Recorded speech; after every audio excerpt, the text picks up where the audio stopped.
Good morning guys. So आज आमच्या कॉलेजमध्ये गणेश फेस्टिवल निमित्ताने एक खास एक्झिबिशन आयोजित केलेले आणि एक्झिबिशनमध्ये विविध प्रकारची वनस्पती आणि औषधी वनस्पती ठेवलेल्या आहेत.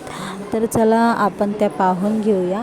तर इथे खूप साऱ्या प्रकारची वनस्पती आहेत आणि त्यांचे मीनिंग हिंदी, इंग्लिश, संस्कृत आणि मराठीमध्ये दिलेले आहेत. मला खूप आवडलं की आपल्या भारतीय संस्कृतीत या सगळ्या वनस्पतींचं खूप महत्त्वाचा वाटा आहे आणि प्रत्येक वनस्पतीचा वेगवेगळ्या प्रकारे उपयोग केला जातो. तर तुम्ही इथे पाहू शकता, इथे बेलपत्र आहे, त्यानंतर ह्याला म्हणतात अर्क आणि मला माहिती आहे की ह्याला रुई पण म्हटलं जातं, तर रुईचा उपयोग केला जातो. त्यानंतर इथं केतकी पत्र म्हणजे केवडा आहे.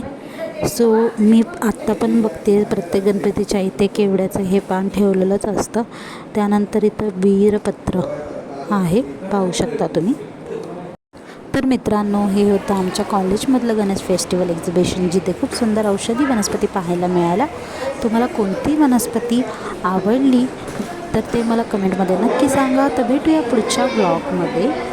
तोपर्यंत bye bye. Thank you so much.